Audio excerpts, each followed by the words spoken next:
இறையேசுவில் என் அன்புமிக்க சகோதர சகோதரிகளே, இன்று தாயாம் திருச்சபை இயேசுவின் தூய்மை மிகு இதயத்தின் பெருவிழாவை கொண்டாடுகின்றது.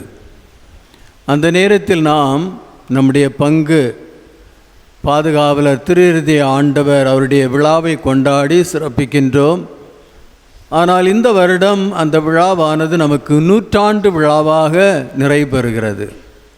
எனவே முதலில் நான் இந்த நம்முடைய பங்கின் 100 விழாவின் போது நான் உங்களுக்கு வாழ்த்துக்களையும் பாராட்டுக்களையும் நான் தெரிவிக்கின்றேன். நம்முடைய இந்த திருஇறுதிய ஆண்டவர் பங்கு வடலூரில் நம்முடைய பாண்டிக்கடலூர் உயர்மறை மாவட்டத்து ஒரு சிறந்த பங்காக இருக்கின்றது. இந்த பங்கு ஆனது இறைவனால் ஆசீர்வதிக்கப்பட்ட நிறைய ஆசீர்வாதங்கள், இந்த 100 ஆண்டுகளை நாம் பின்னோக்கி பார்க்கும்போது கடவுள் நிறைவாக இந்த பங்கை வருத்திருக்கின்றார். அழைத்தல்கள் குருக்களாக நிறைய பேர் போயிருக்கின்றார்கள். மணின் மைந்தர்கள் இங்கே சில பேர் இருக்கின்றார்கள். அருட்சகோதரிகள் இன்னும் அழைத்தல் குருக்களாக அருட்சகோதர சகோதரிகளாக மட்டுமல்ல, இறை அழைத்தல் குடும்ப வாழ்க்கை வாழ்வதும் ஒரு இறை அழைத்தல், அது மேன்மையான அழைத்தல். எனவே நல்ல கிறிஸ்தவ குடும்பங்களாக வாழ்ந்திருக்கின்றீர்கள். 100 ஆண்டுகள் நாம் பார்க்கும்போது அந்த நல்ல குடும்பங்களுக்காகவும் இன்று நாம் இறைவனுக்கு நன்றி செலுத்த கடமைப்பட்டிருக்கின்றோம். எனவே இந்த திருவிழா திருப்பலியை நான் நன்றி திருப்பலியாக இறைவனுக்கு ஒப்பு கொடுத்து நம்ம இந்த பங்குக்காக, இந்த பங்கு மக்களுக்காக, குடும்பத்திற்காக, பங்குள்ள ஒவ்வொரு நபருக்காகவும் நான் ஜெபிக்கின்றேன். கிளை பங்குகள் இணைந்து இது ஒரு பங்காக நாம் இன்று இதை கொண்டாடுகின்றோம். இறைவனுக்கு நன்றி செலுத்துவோம். திருஇறுதிய ஆண்டவர் பெருவிழா என்று திருஇறுதிய ஆண்டவர் அப்படி என்றால் அன்பின் ஆண்டவர். திருஇறுதியம் கடவுளின் அன்பை நமக்கு வெளிப்படுத்துகிறது. இயேசு தம் சீடர்களோடு வாழ்நாள் முழுவதும் இருந்துவிட்டு கடைசியாக அவர் தன் சீடர்களின் பாதங்களை கழுவுகிறார், அவர்களை தூய்மைப்படுத்துகின்றார். அதேபோல் தன் வாழ்க்கையை முற்றிலும் வாழ்ந்துவிட்டு இறுதியாக சிலுவையிலே அவர் தொங்கிக் கொண்டிருக்கும்போது அவருடைய விலா ஈட்டியால் குத்தப்படுகிறது. அங்கிருந்து வந்த இரத்தத்தால் அவர் மனுக்குலத்தின் பாவங்களை கழுவுகிறார். சீடர்களின் பாதங்களை கழுவி அவர்களுடைய பாவங்களை மன்னித்து அவர்களை அவர் தயார் செய்கிறார். அவரோடு ஒன்றிணைத்து அந்த பாஸ்கா மறைபொருளில் பங்கேற்பதற்காக. அதன் பிறகு தன்னுடைய பலியினால், தன்னுடைய இரத்தத்தினால் அவர் மனுக்குலத்தின் பாவங்களை கழுவுகிறார். அதுதான் இயேசுவின் அன்பு. அந்த அன்பை, கடவுளின் அன்பை திருஇறுதியம் வெளிப்படுத்துகிறது. அதை நாம் இன்று உணர்கிறோம். ஒவ்வொரு மனிதனும் அன்புக்காக தவித்து கொண்டிருக்கின்றான். ஒவ்வொரு மனிதன், இந்த உலகத்தில் பிறந்த ஒவ்வொரு மனிதனுக்கும் அன்பு தேவை. அன்பினால் தான் நாம் வளர்கின்றோம். அன்புதான் நம்முடைய வாழ்க்கை, அன்புதான் நம்முடைய பிறப்பு. அன்பு இல்லாவிட்டால் ஒன்றுமில்லை. ஆனால் அந்த அன்பு கடவுளாக இருக்கின்றார். கடவுள் அன்பாக இருக்கின்றார். அன்பே கடவுள். அந்த கடவுள் மனிதனை அன்பால் படைத்தார், தன்னுடைய சாயலில் படைத்தார். அதுதான் கடவுளின் அன்பு. மற்ற படைப்புகளை பாருங்கள், கிரீச்சர்ஸ், அதெல்லாம் மனிதனுக்கு தேவையானது, மனிதன் வாழ்க்கைக்கு தேவையானது தான் மற்ற படைப்புகள். ஆனால் மனிதனை கடவுள் தன்னுடைய சாயலாக படைத்தார், தன்னுடைய தோழனாக படைத்தார், தன்னோடு ஒன்றித்து வாழ்பவனாக படைத்தார். அதுதான் ஆதாமை படைத்து தன் சாயலாக படைத்து அவன் மீது ஊதி அவனுக்கு தன்னுடைய உயிரை அளித்து அவனை அந்த தோட்டத்தில் வைத்து கொண்டு அவனோடு உறவாடி கொண்டிருக்கின்றார், அவனோடு பழகுகின்றார், அவனோடு ஒன்றித்திருக்கின்றார், அவனோடு அன்பில் ஒன்றாய் மாறுகின்றார். அதுதான் இறைவனின் சித்தம், அதான் கடவுளின் அன்பு. அந்த மனிதன் அந்த இறைவனை புறக்கணித்த பிறகு கூட அவனை புறக்கணிக்காமல் அவனை தன்னுடைய அன்பிற்கு இன்னும் மீண்டு கொண்டு வர தன்னுடைய ஒரே மகனை அவர் இந்த உலகத்திற்கு அனுப்புகிறார். அது கடவுளின் அன்பு. அந்த ஒரே மகன் மனுக்குலத்தின் பாவத்திற்காக மனுக்குலத்தின் பாவத்தை தன்மேல் ஏற்றுக்கொண்டு சிலுவையிலே தன் உயிரை நம்முடைய பாவங்களுக்கு பரிகாரமாக அவர் அர்ப்பணிக்கின்றார். இதைவிட மேலான அன்பு நம்மால் எங்கே காண முடியும்? அந்த தந்தையாகிய கடவுள் பிள்ளைகளாகிய நமக்காக இவ்வளவோ அன்பு செய்து தன் ஒரே மகனை பலியிடுகிறார் நம்முடைய பாவங்களுக்கு பரிகாரமாக. அந்த மகன், இறைமகன் தன்னை முழுமையாக நமக்கு கொடுக்கின்றார். அவர் உயிர்த்த பிறகு சீடர்கள் மீது ஊதி அவர் என்ன சொல்கிறார்? என் ஆவியை பெற்றுக்கொள்ளுங்கள். அந்த ஆவியினாலும் கொடைகளாலும் அவரை நிரப்புகிறார். துணையாளரை உங்களுக்கு அனுப்பேன், அவர் உங்களோடு இருப்பார், உங்களை வலுப்படுத்துவார், உங்களை தூய்மையாக்குவார், எல்லாவற்றையும் உங்களுக்கு வெளிப்படுத்துவார், அவர் உங்களோடு எப்போதும் இருப்பார் என்று நமக்கு வாக்குறுதி கொடுத்திருக்கின்றார். அவர் தன்னுடைய உடலையும் இரத்தத்தையும் நமக்கு உணவாகவும் பானமாகவும் அளித்து நம்மை அவர் வாழ வைக்கின்றார். வாழ்வு தரும் உணவு நமக்கு உணவாக அவர் மாறுகின்றார்.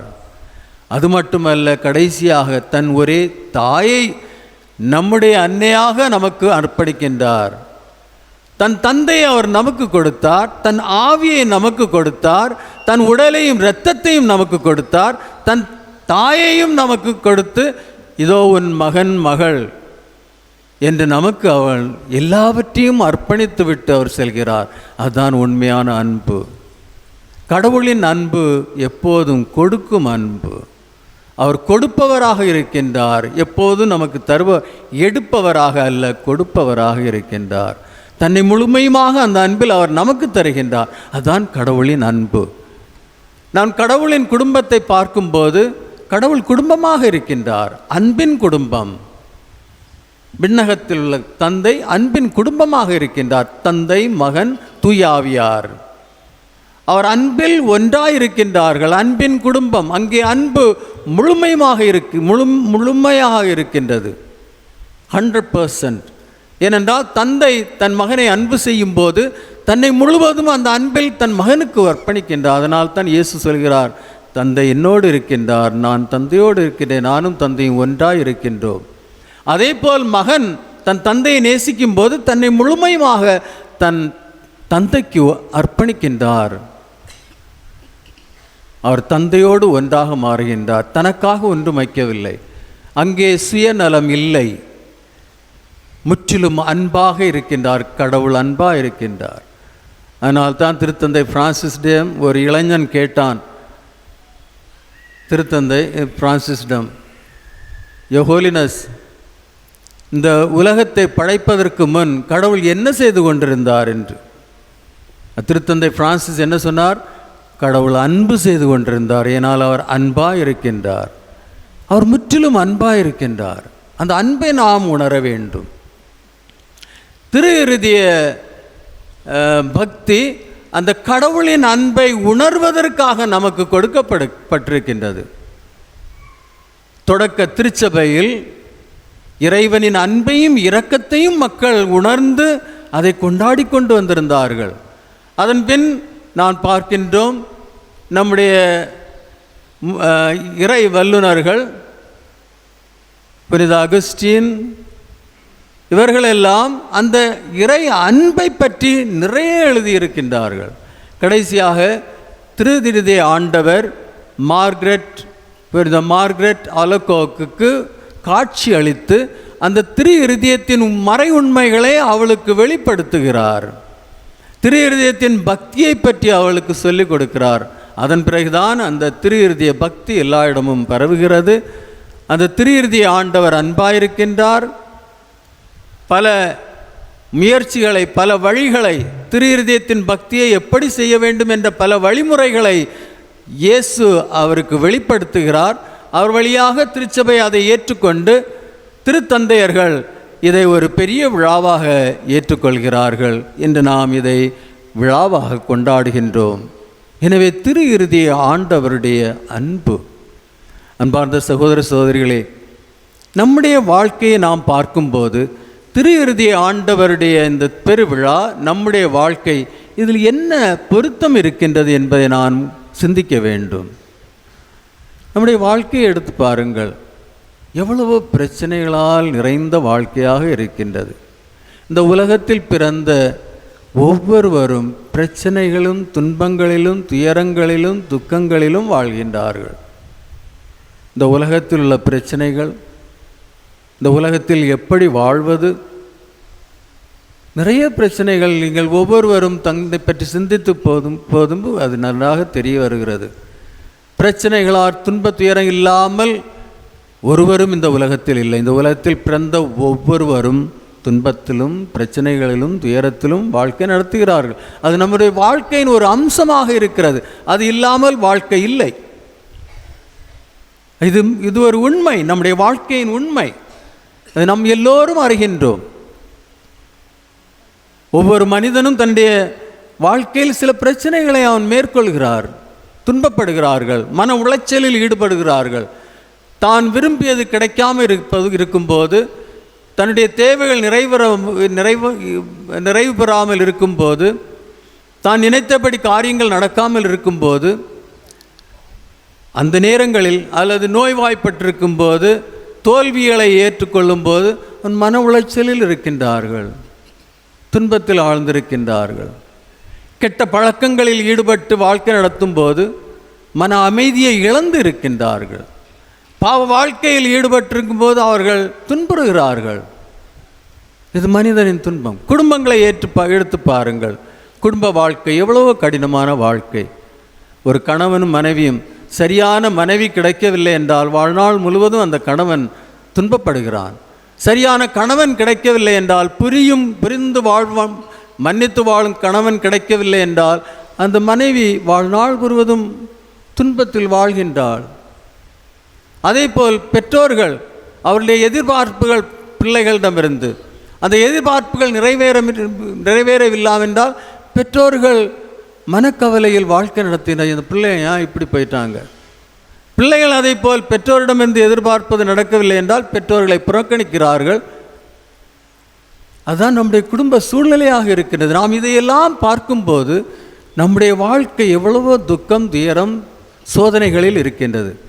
ஆனால் இயேசு என்ன சொல்கிறார்? சுமை சுமந்து சோர்ந்திருப்போரே எல்லோரும் என்னிடம் வாருங்கள், நான் உங்களுக்கு இளைப்பாறுதல் தருவேன். என் நுகத்தை எடுத்து என்னை பின் செல்லுங்கள், என் நுகம் எளிது. அவர் நமக்கு வாக்குறுதி கொடுக்கிறார். ஏனென்றால் அவர் அன்பாயிருக்கின்றார். ஒவ்வொரு மனிதனும் அந்த அன்புக்காக தவித்து கொண்டிருக்கின்றான். அந்த அன்பை நாம் அந்த கடவுளிடமிருந்து மட்டும்தான் பெற முடியும். எனவே நாம் அவரிடம் செல்ல வேண்டும்.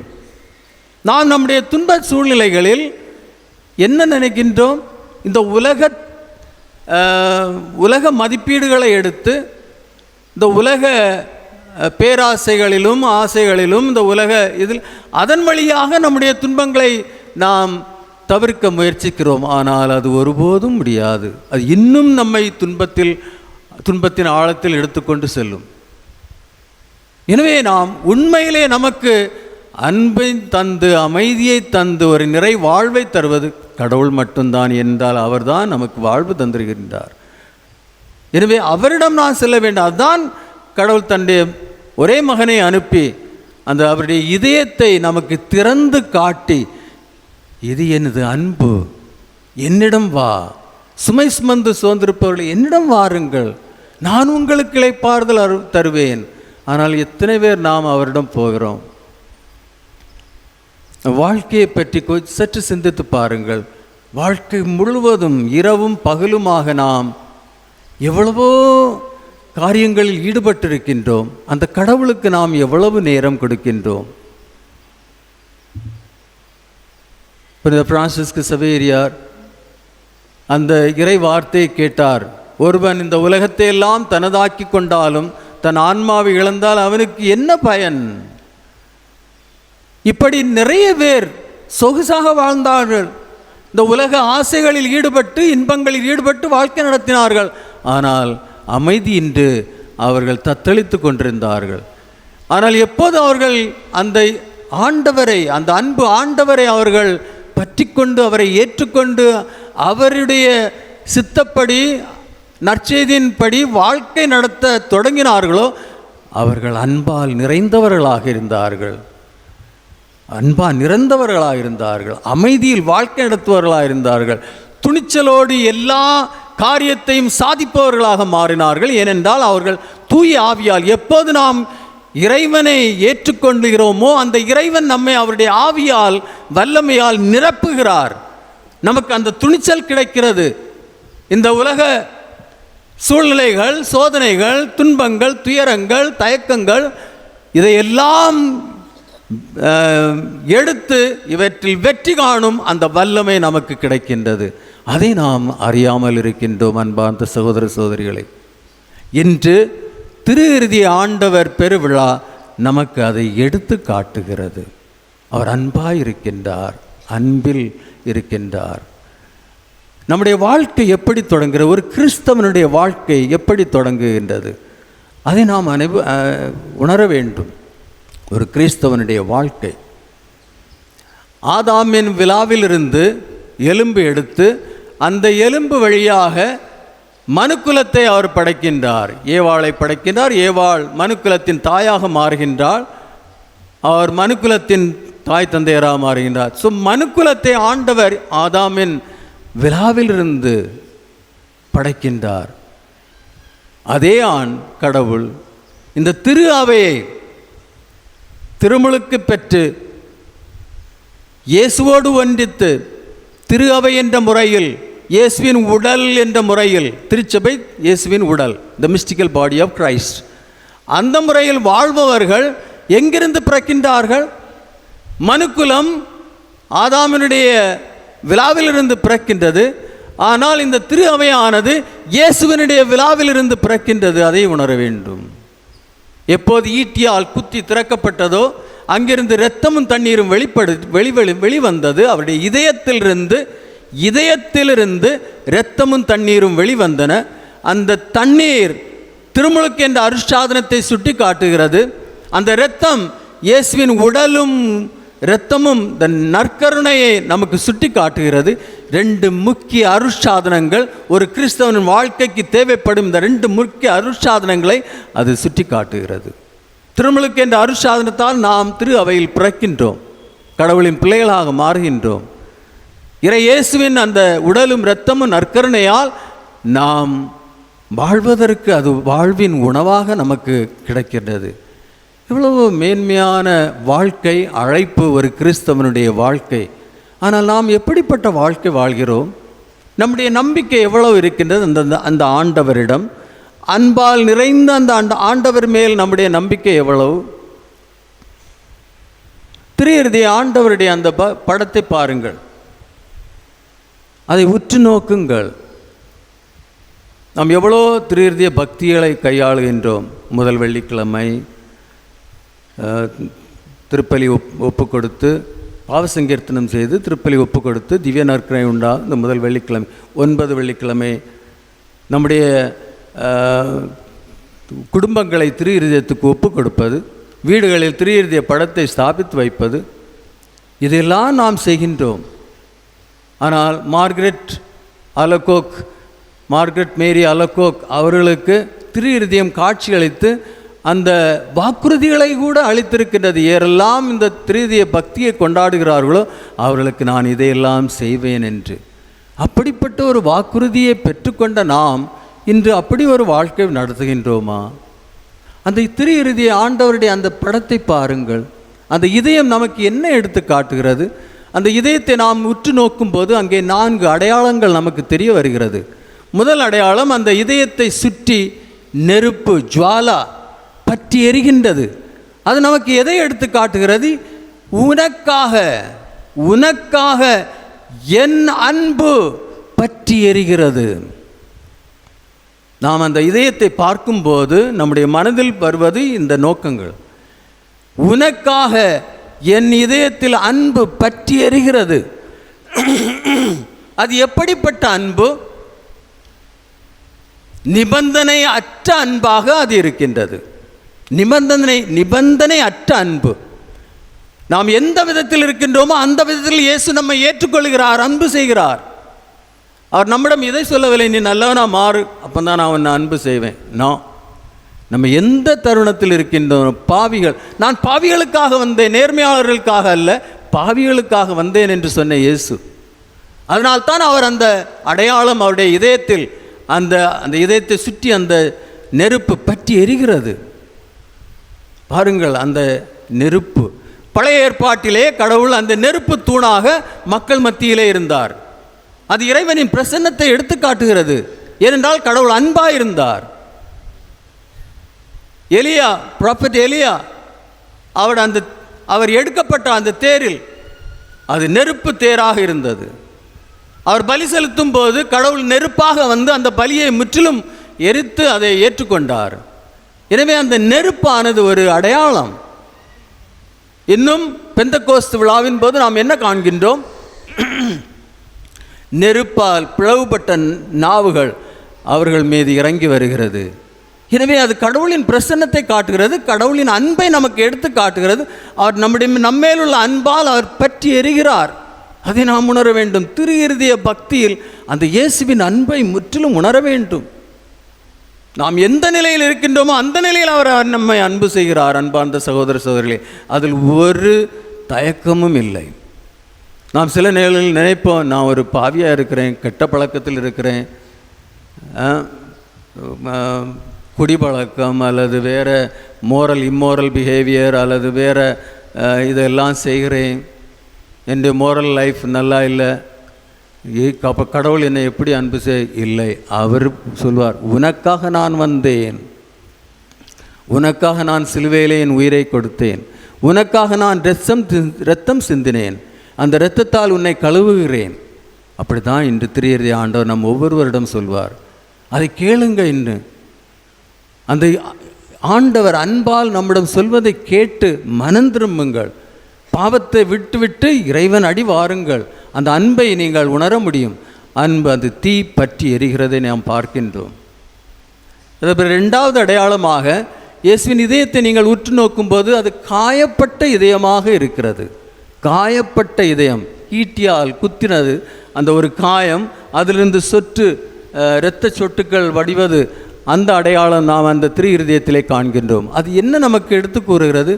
உன்னுடைய பாவங்களுக்காக நான் உன்னுடைய பாவங்களுக்காக நான் என்னுடைய உயிரை கொடுத்தேன், இரத்தத்தை சிந்தினேன் என்று நமக்கு அது எடுத்து கூறுகிறது. இறைவனின் பிரசன்னம் அந்த சுற்றி எரியும் அந்த நெருப்பை பார்த்து இறைவன் அன்பாயிருக்கிறார், அன்பில் பெற்றி எரிகிறார் என்பதை உணர்ந்ததும் நாம் அந்த காயத்தை பார்க்க வேண்டும். அந்த காயம் நமக்கு என்ன சொல்கிறது? அந்த அன்பினால் என்னுடைய இதயம் உன்னால் காயப்பட்டது, அந்த காயத்தின் வழியாக நான் உன்னை கழுவுகிறேன், உன்னை தூய்மையாக்குகிறேன். அந்த காயம், அந்த அடையாளம் நமக்கு அதை எடுத்து கூறுகிறது. நம்முடைய பாவங்களையும் அவர் முற்றிலும் கழுவுகிறார். பாவங்களுக்கு பரிகாரமாக அவர் சிலுவையிலே தன் உயிரை கொடுத்தவர். அந்த காயம் அதை நமக்கு எடுத்து காட்டுகிறது. ஒவ்வொரு இரத்தமும் சிந்தி அவர் நமக்காக சிலுவையிலே உயிரை கொடுத்த ஆண்டவர் அதை நமக்கு எடுத்து காட்டுகிறது. மூன்றாவதாக அந்த இதயத்தை சுற்றி முள்முடி வைக்கப்பட்டிருக்கின்றது. முள்முடி, அந்த முள்முடி அந்த இதயத்தை குத்துகிறது. அது என்ன எடுத்து காட்டுகிறது என்றால், ஒவ்வொரு தடவையும் நாம் பாவம் செய்யும் போது எப்படி அந்த முள் அந்த இதயத்தை குத்துகிறதோ அப்படி நம்முடைய பாவங்கள் இயேசுவின் அந்த அன்பு இதயத்தை அது தாக்குகிறது. நாம் அதை உணர வேண்டும். எப்போதெல்லாம் நாம் பாவத்தில் விழுகின்றோமோ அப்போது நாம் அந்த இதயத்தை துன்பப்படுத்துகிறோம். அந்த அன்பு இதயத்தை துன்பப்படுத்துகிறோம். அன்பினால் முற்றிலும் தன்மை நமக்காக கையளித்த இயேசு, அந்த இயேசு இவனுடைய இதயத்தை நாம் நம்முடைய பாவ கரைகளாலும் பாவ செயல்களாலும் பாவ கெட்ட பழக்கங்களாலும் நாம் அந்த இதயத்தை துன்புறுத்துகிறோம். அதுதான் அந்த முள்முடி நமக்கு அதை எடுத்து காட்டுகிறது. இன்னும் அந்த இதயத்தின் மேல் ஒரு சிலுவையை நாம் காண்கின்றோம். சிலுவை வைக்க 4வது அடையாளம் அந்த சிலுவை. அந்த சிலுவை நமக்கு என்னதை எடுத்து காட்டுகிறது? இயேசு சொல்கிறார், என்னை பின் செல்ல விரும்பவன் தன்னை துறந்து தன் சிலுவையை எடுத்துக்கொண்டு என்னை பின் செல்லட்டும். இது ஒரு அழைப்பு. நாம் அந்த திரு இருதயத்தை உற்று நோக்கும் போது இந்த மறை உண்மைகள் நமக்கு வெளிப்படுகின்றன. அன்பால் நிறைந்தவராக இருக்கின்றார். அந்த அன்பினால் அவர் நம்மை பாவங்களிலிருந்து நம்மை கழுவுகின்றார். அந்த அன்பினால் நாம் அவருக்கு எதிராக போகும்போது அந்த அன்பை நாம் துன்புறுத்துகிறோம்.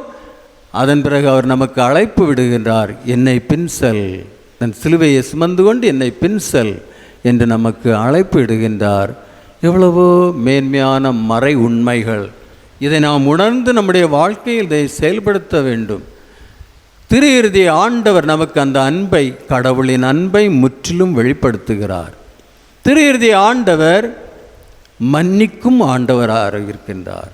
திரு இருதய ஆண்டவர் மன்னிக்கும் ஆண்டவராக இருக்கின்றார். அந்த ஊதாரி மகனின் ஓமையை பாருங்கள். அவன் திரும்ப வரும்போது அவனை முற்றிலும் மன்னிக்கிறார்.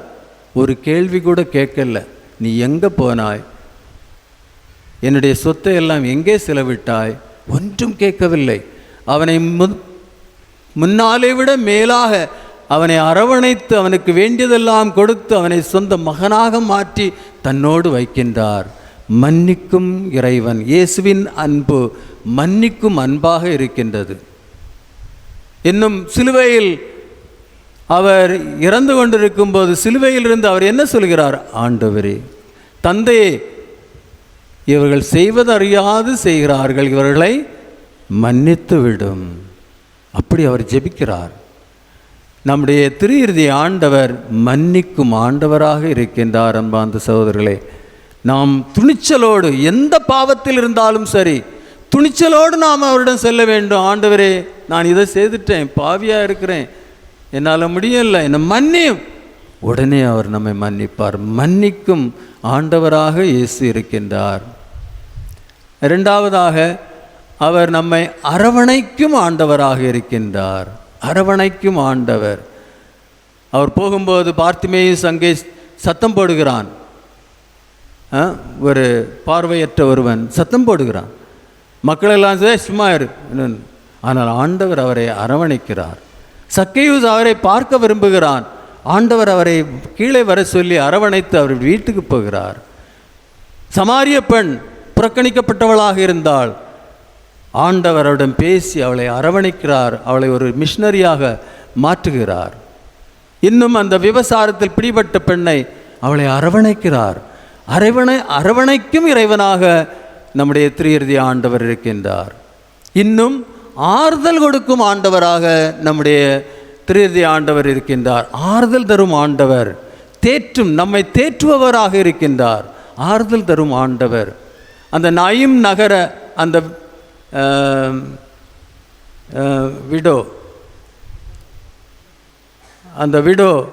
அவளுடைய ஒரே மகன் இறந்து விட்டார். அங்கே இயேசு அவளை ஆறுதல் சொல்கிறார். ஆறுதல் அளிக்கும் இறைவன் ஆறுதலாக இருக்கின்றார்.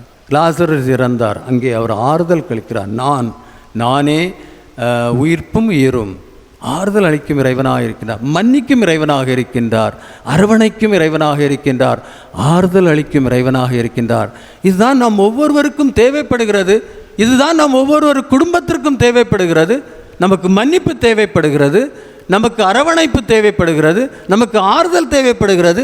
திரு இருதய ஆண்டவர் நம்மை தன்னுடைய கைகளை விரித்து நம்மை அழைக்கின்றார். சுமை சுமந்து சோர்ந்திருப்பவர்களை என்னிடம் வாருங்கள், நான் உங்களுக்கு இளைப்பாறுதல் அளிக்கிறேன் என்று இறைவன் நம்மை அழைக்கின்றார். அன்பார்ந்த சகோதர சகோதரிகளே, அந்த அழைப்பை ஏற்றுக்கொண்டு நாம் இன்று இறைவனிடம் சொல்வோம். அவர் நம்மிடம் சொல்கிறார், என்னை பின் செல்ல விரும்பவன் தன்னை துறந்து தன் சிலுவையை சுமந்து கொண்டு என்னை பின் செல்லட்டும். ஒரு அழைப்பு.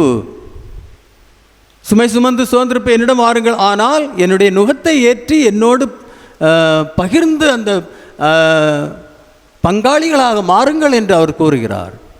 அதற்கு நமக்கு அவருடைய ஆவியார் தேவைப்படுகிறார். தூய ஆவியார். தூய ஆவி இல்லாவிட்டால் அந்த அன்பை நம்மால் உணர முடியாது. தூய ஆவியின் வல்லமை இல்லை என்றால் யாரும் இயேசு கடவுள் என்று சொல்ல முடியாது. எனவே தான் அவர் நமக்கு தூய ஆவியை அளிக்கின்றார். இயேசு என்ன சொன்னார்? நான் தந்தையிடம் செல்கின்றேன், அது உங்களுக்கு நல்லது. தந்தையிடமிருந்து துணையாளரை உங்களுக்கு அனுப்பேன். அவர் உங்களோடு இருப்பார், உங்களை வலுப்படுத்துவார், உங்களுக்கு எல்லாவற்றையும் வெளிப்படுத்துவார், அவர் உங்களை தூய்மையாக்குவார், எப்போதும் உங்களோடு இருப்பார் என்ற வாக்குறுதியை அவர் நமக்கு கொடுத்திருக்கின்றார். இன்னும் அவர் என்ன சொல்கிறார்? நீங்கள் தந்தையிடம் ஒன்றும் கேட்கவில்லை, தூய ஆவியாருடைய கொடைகளை கேளுங்கள், அவர் உங்களுக்கு தாராளமாக அளிப்பார் என்று இயேசு நமக்கு எவ்வளோ அழுத்தமாக அவர் நம்மிடம் சொல்கிறார். இன்று நாம் அந்த தூய ஆவியாரை கேட்போம். அவருடைய கொடைகளாலும் கனிகளாலும் நிரப்பப்பட்டவர்களாக மாறுவோம். ஒரு கிறிஸ்தவன் யார்? ஒரு கிறிஸ்தவன் தூய ஆவியாரால் நிரப்பப்பட்டவன், தூய ஆவியாரால் செயல்படுபவன். அதுதான் ஒரு கிறிஸ்தவன். அந்த கிறிஸ்தவ சிலுவை போட்டுட்டு இல்லை அந்த வெளி சின்னங்களால் ஒருவன் கிறிஸ்தவனாக மாறுவதில்லை. தூய ஆவியாரால் நிறைந்துதான் ஒரு கிறிஸ்தவன் மாறுகிறான். இன்று இந்த பிள்ளைகள் உறுதிபூசுதல் என்னும் அருட்சாதனத்தை பெற இருக்கின்றார்கள். இந்த நூற்றாண்டு விழாவின் போது, பங்கு பெருவிழாவின் போது நீங்கள் உறுதிபூசுதல் என்னும் அருட்சாதனத்தை பெற இருக்கின்றீர்கள். நான் இப்போ சொன்னதெல்லாம் கவனமாக கேட்டிங்களா? நான் மறையுறையில் சொன்னதெல்லாம் கவனமாக கேட்டிங்களா? நான் கேள்வி கேட்கட்டுமா? நான் கேள்வி கேட்பேன். நீங்கள் இங்கே உறுதிபூசுதலுக்கு வரும்போது நான் கேள்விகள் கேட்பேன். யார் பதில் சொல்லலையோ நான் அவங்களுக்கு உறுதிபூசுதல் கொடுக்க மாட்டேன். ஏன்னு சொன்னால் உறுதிபூசுதல் ஒரு சிறிய சடங்கு அல்ல, அது உங்களுடைய வாழ்க்கையின் ஒரு மறை உண்மை. அந்த வாழ்க்கை நீங்கள் அறிந்து அதை எடுத்துக்கொள்ள வேண்டும். அறியாதவர்களுக்கு நான் கொடுக்க மாட்டேன். வேறு யாராவது பிஷப்பை கூப்பிடுங்க. எனவே நீங்கள் இதை கவனமாக கேளுங்கள். பிள்ளைகள் கவனமாக கேளுங்கள். நான் இனி சொல்லுவதையாவது கவனமாக கேளுங்கள். என்ன நடக்கப் போகுது என்று உங்களுக்கு தெரியணும். ஓகே? உங்களுக்கு இப்போ தூய ஆவியார் கிடைத்துள்ளாரா? தூய ஆவியார் கிடைத்திருக்கிறாரா? கிடைக்கல, கிடைத்திருக்கிறார். எங்கே இருக்காரு? எப்போ கிடைத்தாரு? ஓகே. திருமுழுக்கு அருட்சாதனம் உங்களுக்கு கிடைச்சிருக்கா? கிடைச்சிருக்கு. யார் சொன்னா? நீங்கள் பார்த்தீங்களா? திருமுழுக்கு அருட்சாதனம் கிடைக்கிறத பார்த்தீங்களா? இல்லை. ஏன்? சின்ன பிள்ளையாக இருந்தீங்க இல்லையா? அப்போ யாருக்கு தெரியும்? அப்பா அம்மா தான். நீங்கள் சின்ன பிள்ளையாக இருந்த சமயத்தில் உங்களை எடுத்துக்கொண்டு சாமியார்ட்ட கொண்டு, ஃபாதர் என்னுடைய பிள்ளைக்கு பேப்டிசம் கொடுங்கன்னு சொன்னார். அவர் பேப்டிசம் கொடுத்தாரு, வீட்டில் கொண்டு வந்தாங்க. அவ்வளோதானே? உங்களுக்கு எப்படி தெரியும் தூய ஆவியார் உங்களுக்கு கிடச்சிட்டாருன்னு? தெரியுமா? எங்கே இருக்கார் தூய ஆவியார்? கிடச்சிட்டாருன்னா எங்கே வச்சுருக்குறீங்க?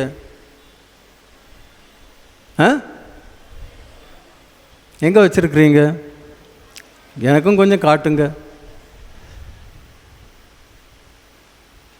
திருமுழுக்கு என்ற அருட்சாதனத்தில் தூய ஆவியார் கிடைத்துள்ளார். திருமுழுக்கு என்ற உங்களுக்கு திருமுழுக்கு கிடைச்ச சமயத்தில் என்னெல்லாம் நடந்தது என்று தெரியுமா? தெரியாது. யாருக்கு தெரியும்? அப்பா அம்மாவுக்கு தெரியும். அப்புறம் யாருக்கு தெரியும்? ஞான ஸ்நானம் கொடுத்த குருவானவருக்கும் தெரியும். ஞான தாய் தந்தையருக்கு தெரியுமா? அவங்கள்ட்ட என்ன நீங்கள் போய் கேட்கணும்.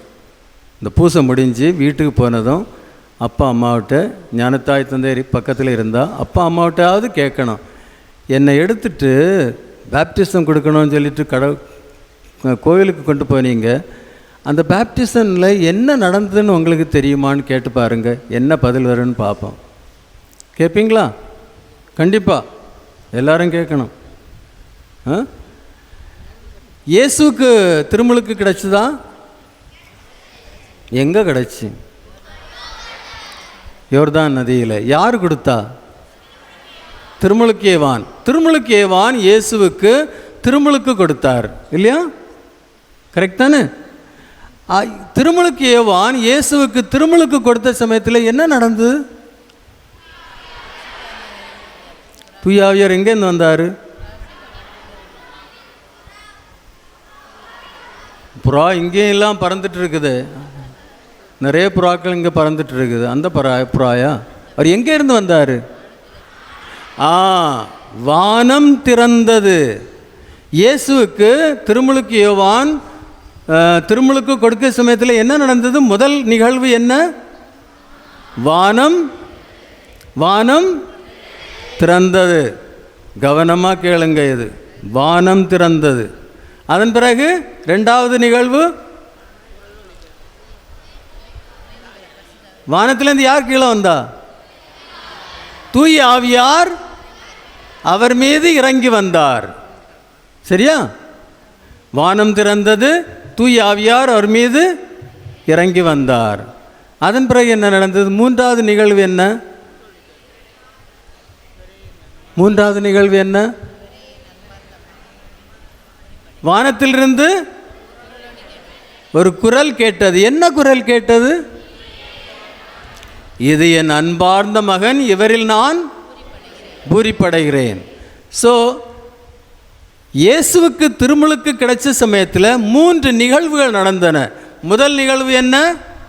வானம் திறந்தது. ரெண்டாவது, தூய ஆவியார் இறங்கி வந்தார். மூன்றாவது,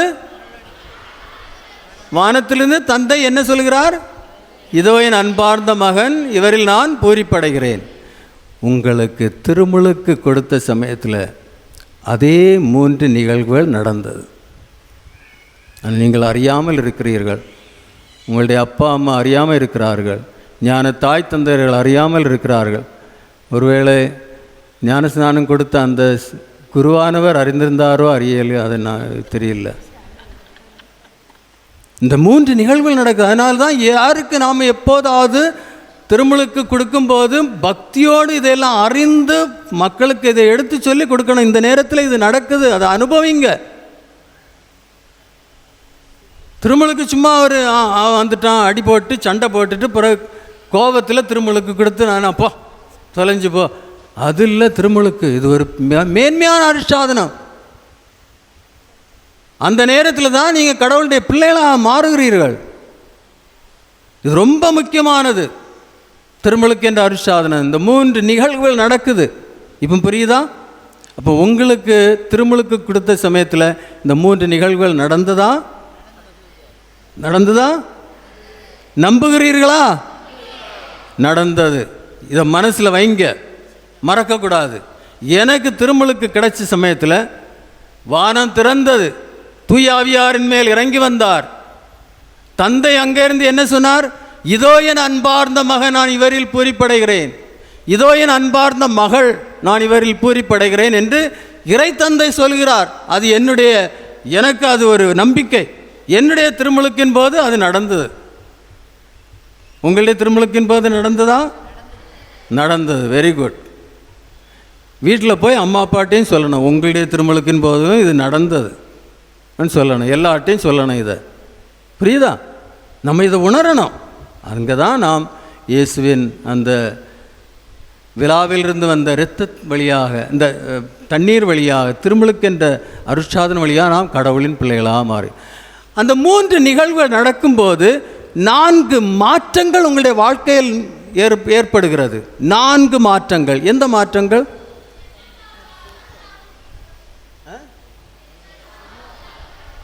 வெரி குட், வெரி குட், நல்ல பிள்ளைகள். முதல் மாற்றம் என்ன? ஜென்ம பாவம். எல்லா பாவங்களும் மன்னிக்கப்படுகிறது, நாம் தூய்மையாக்கப்படுகிறோம் இல்லையா? அது முதல் மாற்றம் உங்களில். அந்த திருமுழுக்கு அருட்சாதனம் கொடுக்கும்போது 3 நிகழ்வுகள் நடக்கிறது. அந்த நிகழ்வுகளின் போது உங்களுடைய பாவங்கள் எல்லாம் மன்னிக்கப்பட்டு தூய்மையாக்கப்படுகிறீர்கள். பரிசுத்தம், தூய்மை, ஏஞ்சல்களை விட மேலான பரிசுத்தமாக மாறுகிறீர்கள். எவ்வளோ அதனால்தான் ஒரிஜின் எ கிரேட் ஃபிலாசபர், அவன் சின்ன பிள்ளையாக இருக்கும்போது அவனுடைய அப்பா அம்மா ஞானஸ்நானம் கொடுக்க கொண்டு வந்தாங்க கோவிலில். ஞானஸ்நானம் கொடுத்த பிறகு அந்த பிள்ளையை வீட்டில் கொண்டு படுக்கையில் கிடத்துனதும் அவனுடைய அப்பா அந்த பிள்ளை மேலே அவனுடைய நெஞ்சில் வந்து முத்திட்டு இருக்கிறார். அப்போ அந்த அம்மா கேட்டாங்க, இது என்ன செய்கிற, இதுவரை நீ இப்படி செய்துட்டு இல்லையே. அப்போ அவர் என்ன சொல்கிறார்? இந்த பிள்ளையுடைய இதயத்தில் கடவுள் குடிகொள்கிறார். 3 கடவுள், தந்தை, மகன், தூய ஆவியார் குடிகொள்கிறார். இது உறைவிடம். அதான் நம்ம உணரணும். நம்ம இதெல்லாம் உணராமல் தான் அந்த கிறிஸ்தவ வாழ்க்கையை வாழ முடியாமல் இருக்கிறோம். நம்ம யார் என்று நமக்கே தெரியாமல் இருக்கிறோம். அதை உணரணும். ஸோ முதல் மாற்றம், நாம் தூய்மையாக்கப்படுகிறோம், பாவங்கள் மன்னிக்கப்படுகின்றன. ரெண்டாவது மாற்றம்,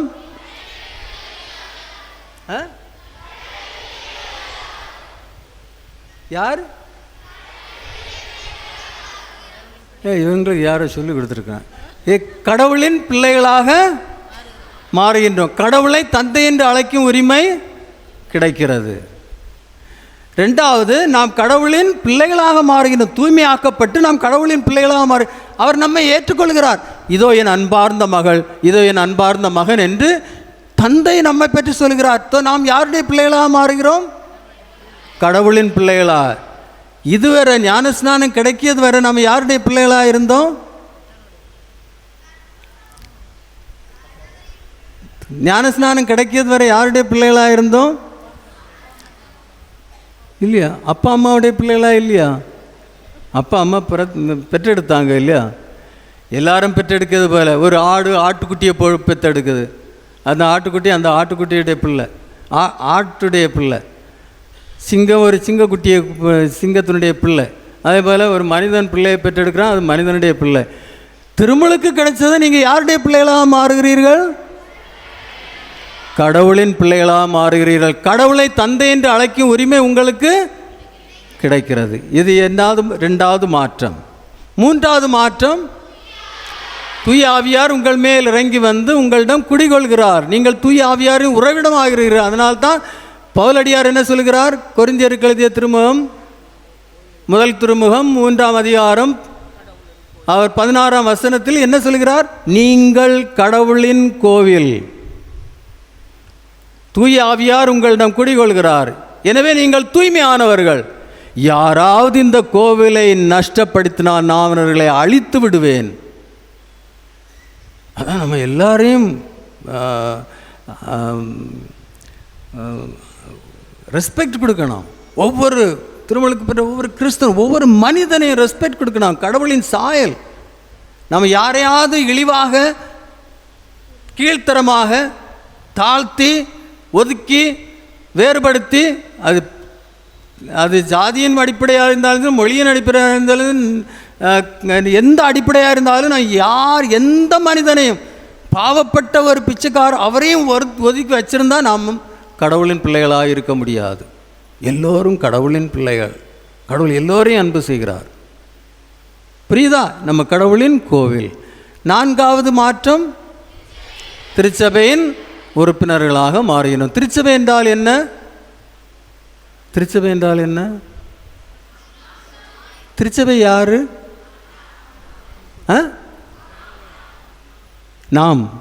நாம் சொன்னீங்களா? நாம் தான் திருச்சபை.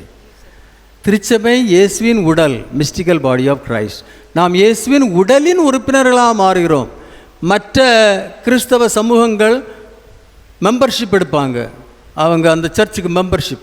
நமக்கு அது மெம்பர்ஷிப் இல்லை, நமக்கு இயேசுவின் உடலின் உறுப்பு. நாம் திருமலுக்கு என்ற அருட்சாதன வழியாக இயேசுவின் உடலின் உறுப்பாக மாறுகிறோம். இந்த 4 மாற்றங்கள் உங்களுடைய வாழ்க்கையில் நடந்தது. திருமலுக்கு என்ற அருட்சாதனம் உங்களுக்கு தெரிஞ்சிருந்தா இல்லை.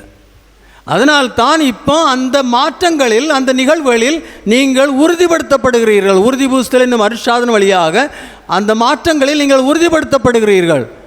உங்களுடைய நெத்தியில் திருத்தைலம் பூசி முத்திரையிட்டு இறைவன் கடவுள் உங்களை, தூய ஆவியார் உங்களை தனது சொந்தமாக்குகிறார். தன் கொடைகளாலும் கனிகளாலும் உங்களை நிரப்புகிறார். உங்களிடம் மாற்றங்கள் வரும். தூய்மையாக்கப்படுவீர்கள், கடவுளின் பிள்ளைகளாக மாறுகிறீர்கள், கடவுளை தந்தை என்று அழைக்கும் உரிமை கிடைக்கிறது, தூய ஆவியாரின் உறைவிடம் ஆகிறீர்கள், திருச்சபையின் உறுப்பினர் ஆகிறீர்கள். எவ்வளோ நல்ல காரியம். இதுதான் ஒரு கிறிஸ்தவன். எனவே இந்த உறுதி புஸ்தலின் அருட்சாதனத்தில் இந்த மறை உண்மைகளில் நீங்கள் உறுதிப்படுத்தப்பட்டு இறைவனின் பிள்ளைகளாக மாறி இறைவனுக்கு சான்று பார்களாக மாற இன்று திருச்சபை உங்களை அழைக்கின்றது. எனவே பிள்ளைகளே, நல்ல முறையில் இதை உணர்ந்து பக்தியோடு நீங்கள் இந்த உறுதி புஸ்தலின் அருட்சாதனத்தை பெற வர வேண்டும். எல்லோரும் கை கும்பிட்டு நல்ல பக்தியோடு வர வேண்டும். இந்த உறுதி புஸ்தல் கொடுத்து கொண்டிருக்கும்போது choir without instruments, mic, they will sing. நீங்கள் அவர்களோடு இணைந்து பாட வேண்டும். சும்மா அங்கே இருந்து இங்கே பார்த்து இருக்க வேண்டும். பக்தியோடு இது ஒரு மேன்மையான நேரம் உங்களுடைய வாழ்க்கையில். அதனால் இதை உணர்ந்து பாடிக்கொண்டே இருக்க வேண்டும். தூய் ஆவியாரே என்னிடம் வாரும் என்று பாடிக்கொண்டு இருக்க வேண்டும். நான் நிறைய சான்றுகள் நான் கேட்டிருக்கிறேன். உறுதி பூசலின் அருட்சாதனுக்கு முன்னால் முட்டாளாட்டு படிக்க முடியாமல் எல்லாத்துலேயும் 0 எடுத்துக்கொண்டிருந்த பையன் உறுதி பூசல் இந்த அருட்சாதனம் நல்ல முறையில் பக்தியோடு அதை ஏற்றுக்கொண்ட போது அதன் பிறகு அவர் திறமைசாலியாக மாறுகிறான். ஏனென்றால் ஞானம் என்ற கொடை, தூயாவியாருடைய கொடை ஞானம் அவனுக்கு கிடைக்கிறது. உறுதி பூசலுக்கு முன்னால் கோமாளி ஆட்டு எந்த இது சொன்னாலும் செய்ய முடியாமல் பின்வாங்கி இருக்கும் பிள்ளை உறுதி பூசல் படுத்த பிறகு துணிச்சலோடு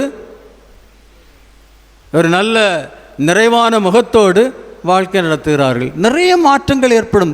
ஏனென்றால் தூய ஆவியார் உங்களிடம் இறங்கி வருகிறார், தன்னுடைய கொடைகளாலும் கனிகளும் அவர் நிரப்புகிறார். உங்களுடைய வாழ்க்கை ஒரு நல்ல வாழ்க்கையாக மாறும். கிறிஸ்தவ வாழ்வுக்கு சான்று பவர்களாக மாறுவீர்கள். எனவே அன்பார்ந்த சகோதர சகோதரிகளே, பிள்ளைகளே, நாம் இந்த திருச்சடங்கிலே பக்தியோடு இதை ஏற்றுக்கொண்டு நம்முடைய பிள்ளைகள் நல்ல முறையில் ஒரு கிறிஸ்தவ வாழ்க்கையை வாழ்ந்து பிறருக்கு சான்று பவர்களாகவும் இறைவன் அன்பிலும் அவருடைய இரக்கத்திலும் நிறைந்தவர்களாக வாழ நாம் என்று திருப்பலியிலே அவர்களுக்காக வேண்டுவோம்.